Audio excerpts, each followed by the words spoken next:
Hello students, previous video में हमने जाना मैटर और उसके क्लासिफिकेशन के बारे में। आज हम बात करेंगे प्रॉपर्टीज़ ऑफ मैटर, यानी किसी भी सब्सटेंस या मैटर में कौन कौन सी प्रॉपर्टीज़ पाई जाती हैं।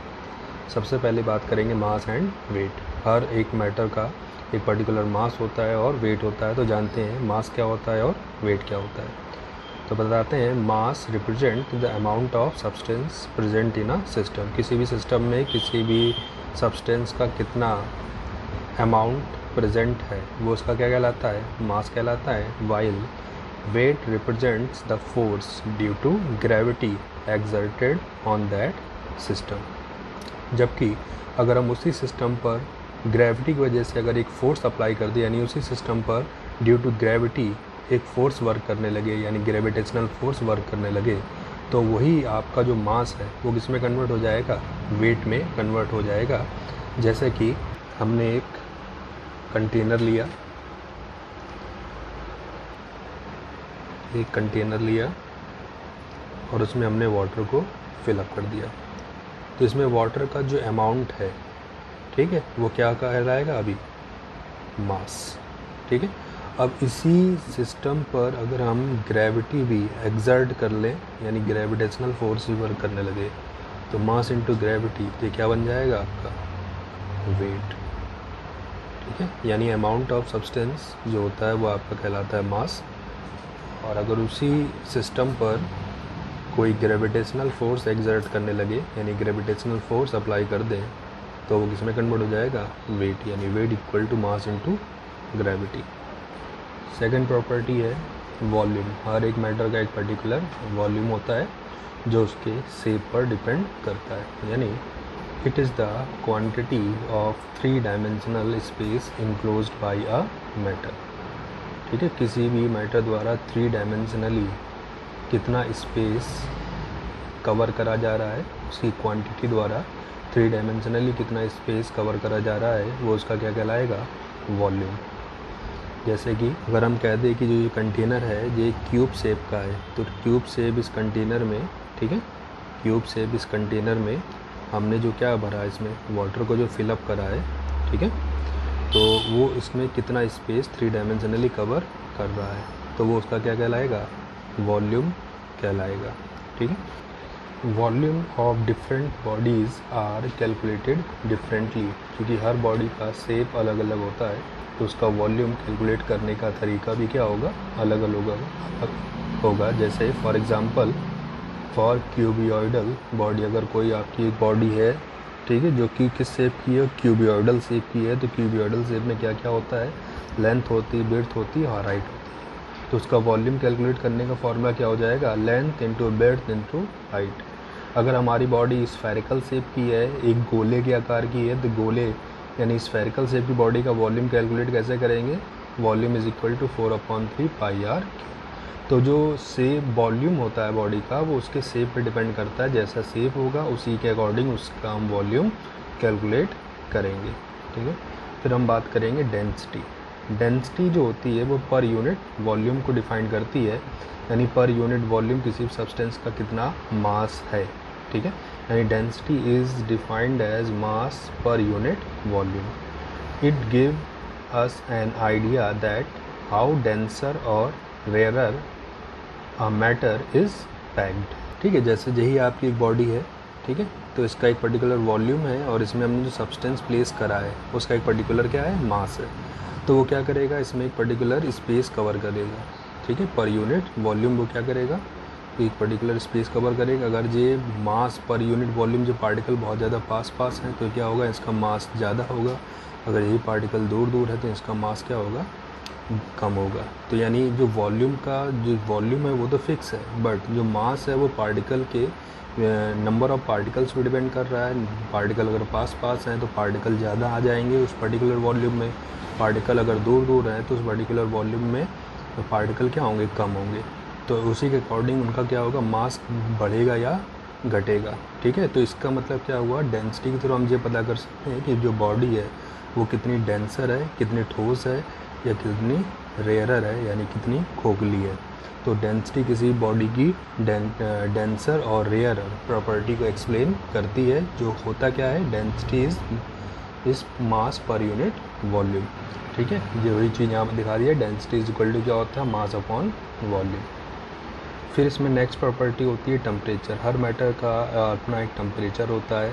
ठीक है, तो टेम्परेचर क्या है, basically temperature of a body is the intensity of heat associated with it. कोई बॉडी कितनी हीट है, कितनी अपने अंदर हीट एसोसिएट कर रही है, उसी के अकॉर्डिंग उसका क्या होता है, बॉडी टेम्परेचर होता है। तो बॉडी टेम्परेचर क्या होती है, इंटेंसिटी ऑफ हीट होती है जो उस बॉडी से एसोसिएट करती है। ठीक है, और इसको अलग अलग स्केल्स पर हम लोग मेज़रमेंट करते हैं।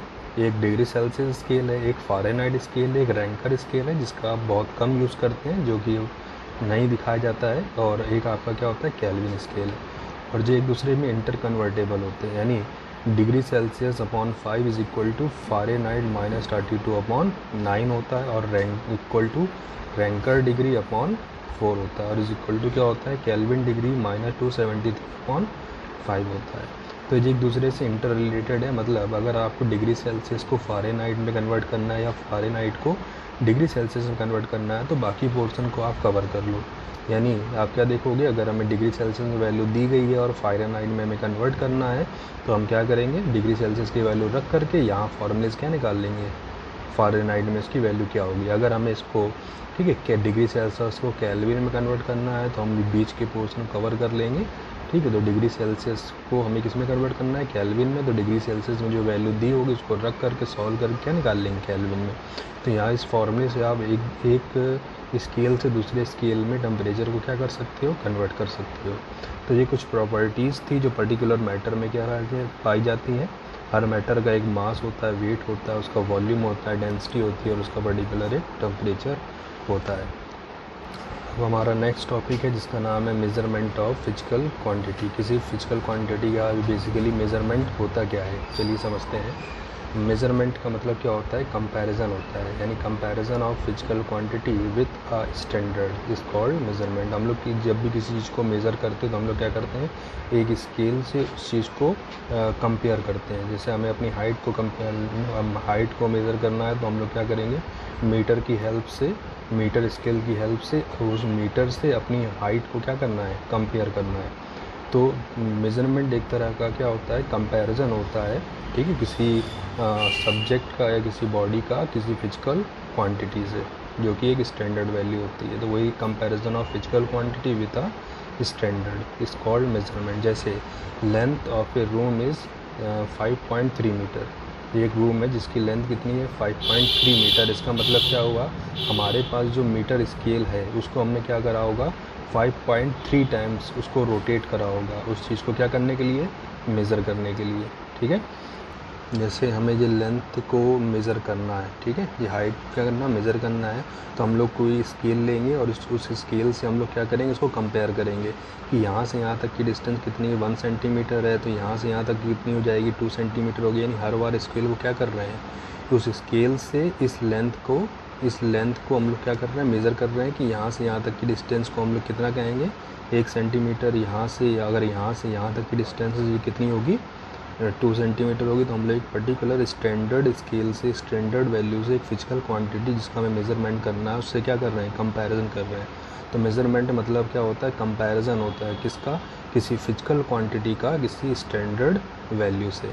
ठीक है, जो हमारा मीटर स्केल होता है। ठीक है, जैसा इस एग्जाम्पल में बताया गया है कि length of a room is 5.3 metre. By this we can interpret that it is 5.3 time the unit of measurement. फिर क्या बात आती है कि यूनिट क्या होती है। यूनिट एक आपकी स्टैंडर्ड क्वांटिटी है, ठीक है, जिससे हम लोग क्या करते हैं, फिजिकल क्वांटिटी का कंपैरिजन करते हैं। तो वही बोला गया है, it is defined as some fixed standard against which the comparison of a physical quantity can be done during measurement. किसी मेज़रमेंट के समय जिस फिक्स्ड स्टैंडर्ड क्वांटिटी से हम लोग किसी दूसरी फिजिकल क्वांटिटी का क्या करते हैं, कंपैरिजन करते हैं, वो हमारी क्या होती है, यूनिट होती है। जैसे हमें बता दिया गया है कि 1 मीटर हमारा ये मीटर है, ये लीटर है, ठीक है, और ये हमारा फ़ारेनहाइट है, ये डिग्री सेल्सियस है, ठीक है। तो वो हमारी क्या है, यूनिट है, जिससे हम लोग क्या कर रहे हैं, उस फिजिकल क्वांटिटी का कंपैरिजन कर रहे हैं, ठीक है। जो वो फिक्स्ड है, वो चेंज नहीं होगी कि हमें मालूम है 1 मीटर का मतलब इतनी ही लेंथ होगी, ठीक है, 1 डिग्री का मतलब इतना टेम्परेचर होगा, केल्विन में इतना होगा, फ़ारेनहाइट में इतना होगा। तो जिस फिक्स्ड स्टैंडर्ड क्वांटिटी से हम फिजिकल क्वांटिटी का कंपैरिजन करते हैं वही हमारी क्या बन जाती है, यूनिट बन जाती है। तो मेज़रमेंट ऑफ फिजिकल क्वांटिटी यानी मेज़रमेंट क्या होता है और यूनिट क्या होती है। अब हम बात करेंगे टाइप्स ऑफ यूनिट को, जो कि हम लोग अलग अलग सिस्टम में मेज़रमेंट करते हैं, ठीक। अब हम बात करेंगे various system of measurement unit. अलग अलग सिस्टम में हम लोग अलग अलग यूनिट का यूज़ करते हैं, जैसे कि CGS सिस्टम। CGS सिस्टम मतलब कि it is the system which used centimetre, gram and second respectively for length, mass and time, ठीक। C मतलब सेंटीमीटर, G मतलब ग्राम, S मतलब सेकेंड। मतलब अगर हम सेंटीमीटर ने लेंथ को सेंटीमीटर में मेज़र करें, मास को ग्राम में मेज़र करें, टाइम को सेकंड में मेज़र करें, तो हम लोग कह देंगे वो कौन सा सिस्टम है, CGS सिस्टम में मेज़रमेंट हो रहा है, ठीक है। It is also called Gaussian system, इसे गाउसियन सिस्टम के नाम से भी जाना जाता है। नेक्स्ट है आपकी foot FPS system of unit. F मतलब फुट, P मतलब पाउंड, S मतलब सेकंड। यानी अगर हम लेंथ का मेज़रमेंट फुट में करें और मास का मेज़रमेंट पाउंड क्वांटिटी में करें और टाइम का मेज़रमेंट सेकंड में करें, तो हम लोग कह देंगे कि हमने उसको किस यूनिट में मेज़रमेंट करा है, FPS सिस्टम यूनिट में हमने उसका मेज़रमेंट करा है, ठीक है। तो it is the system which use foot, pound and second respectively for length, mass and time. It is also called British system, इसे हम लोग ब्रिटिश सिस्टम भी कहते हैं। फिर थर्ड क्या है यहाँ पर, MKS सिस्टम। MKS सिस्टम यानी M मतलब क्या हो जाएगा आपका मीटर, K मतलब किलोग्राम, S मतलब सेकंड। यानी अगर हम लोग लेंथ को मीटर स्केल में, मास को किलोग्राम स्केल में और टाइम को सेकंड स्केल में मेज़रमेंट करें, तो हम लोग बोलेंगे कि जो सिस्टम है वो कौन सा है, MKS सिस्टम है। यानी it is the system which use metre, kilogram and second respectively for length, mass and time, ठीक है। यानी लेंथ का मेज़रमेंट मीटर में, मास का मेज़रमेंट अगर किलोग्राम में, टाइम का मेज़रमेंट अगर सेकंड में कर रहे हैं, तो हम लोग कौन सी मेज़रमेंट यूनिट यूज़ कर रहे हैं, MKS सिस्टम यूनिट यूज़ करेंगे। तो यहाँ पर आपकी ये 4 जो हैं सिस्टम ऑफ यूनिट हैं। इसके अलावा चौथी जो है वो है क्या आपकी इंटरनेशनल सिस्टम ऑफ यूनिट, ठीक है, जिसको आप नॉर्मली SI सिस्टम बोलते हैं। लिखते हैं इंटरनेशनल और पढ़ते हैं SI। ऐसा क्यों है चलिए जानते हैं। In October 1960 the general conference of weight and measurement adopted a particular choice now known as the international system of unit, French system international unit. French में इसको पढ़ा जाता है सिस्टम इंटरनेशनल, और इसी वजह से इसको हम लोग शॉर्ट में क्या पढ़ते हैं, SI। और बेसिकली होता क्या है, इंटरनेशनल सिस्टम ऑफ यूनिट, ठीक है, जिसको हम लोग पॉपुलरली किस नाम से जानते हैं, SI यूनिट। ये क्या होता है, international system of unit contain fundamental, जिसको हम लोग बेसिक भी बोल सकते हैं, and supplementary unit which describe below, ठीक है। यहाँ पर इस इंटरनेशनल सिस्टम ऑफ यूनिट में हम लोग नॉर्मली 2 तरह की यूनिट को, यानी इंटरनेशनल सिस्टम ऑफ यूनिट को हम लोग 2 पार्ट में डिवाइड कर सकते हैं। फंडामेंटल, जिसको बेसिक यूनिट बोला जाता है, दूसरी क्या होती है, सप्लीमेंट्री, ठीक है, यूनिट।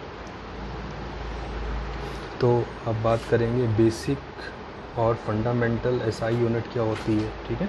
तो बेसिक या फंडामेंटल SI यूनिट, यहाँ पर आपकी 7 टाइप ऑफ बेसिक और फंडामेंटल SI यूनिट है, ठीक है, जो अदर वैल्यू पर डिपेंड नहीं करती। यानी the SI unit has 7 base unit from which other unit are describe.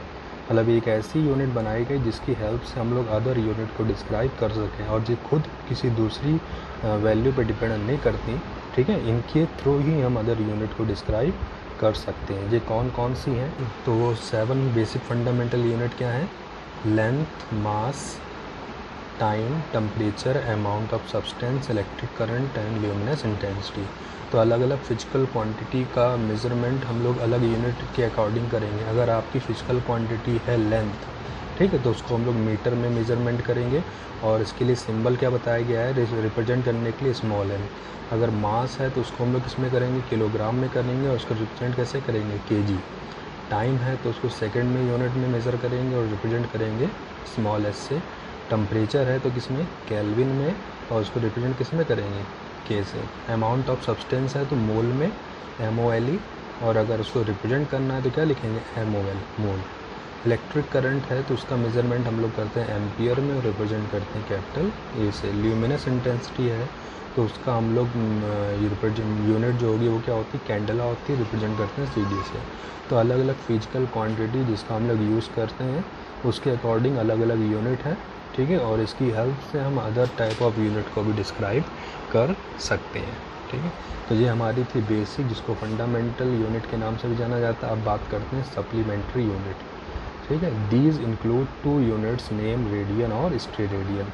ये 2 तरह की यूनिट को अपने अंदर लिए हुए है सप्लीमेंट्री यूनिट। एक आपकी क्या होती है, रेडियन, जिसको शॉर्ट फॉर्म में लिखते हैं RAD, और दूसरी क्या होती है, स्टेरेडियन, जिसको हम लोग रिप्रेजेंट करते हैं SR से, ठीक है। रेडियन और स्टेरेडियन दोनों ही जो यूनिट हैं वो एंगल को, किसी भी सब्सटेंस में अगर हमें एंगल मेज़रमेंट करना है तो उसके लिए हम लोग इन सप्लीमेंट्री यूनिट का यूज़ करते हैं। तो क्या डिफरेंस होता है रेडियन और स्टेरेडियन में, चलिए देखते हैं। रेडियन एंगल का हम लोग मेज़रमेंट जब करते हैं जब हमें किसी सरफेस के बीच में बनने वाले एंगल, जैसे हम आपका कोई एक फ्रेम है इस शेप का, ठीक है, तो फ्रेम के कॉर्नर्स पे कितने डिग्री का एंगल बन रहा है, इसका मेज़रमेंट अगर हमें करना होगा तो हम लोग कैसे करेंगे उसको, रेडियन में, ठीक है। रेडियन यूनिट में अब अगर हमारे पास ऐसे कोई सॉलिड बॉल दे दिया जाए, ठीक है, सॉलिड सिलेंडर है, और उसका अगर हमें एंगल मेज़रमेंट करना है, ठीक है, एंगल मतलब यहाँ पर ये सॉलिड एंगल कितना बन रहा है, ठीक है, तो ये एंगल मेज़रमेंट हम लोग किसमें करेंगे, स्टेरेडियन में। तो ये जो होता है वो किसी भी फ्रेम या सरफेस के बीच में या उनकी कोर्स के बीच में बनने वाले एंगल का मेज़रमेंट करता है, जबकि ये किसी सॉलिड बॉडी के एंगल बनने वाले एंगल का मेज़रमेंट करता है, ठीक है। तो कि सॉलिड ऑब्जेक्ट के बीच में बनने वाला एंगल का मेज़रमेंट स्टेरेडियन में, और किसी हॉलो स्फीयर में या किसी इस तरह की बॉडी है जिसमें कॉर्नर के बीच में बनने वाला एंगल हो तो उसको हम लोग रेडियन में मेज़रमेंट करते हैं। ये हमारी थी टाइप्स ऑफ यूनिट के बारे में। अब नेक्स्ट वीडियो में हम लोग बात करेंगे ड्राइव्ड यूनिट और उनके कन्वर्जन के बारे में।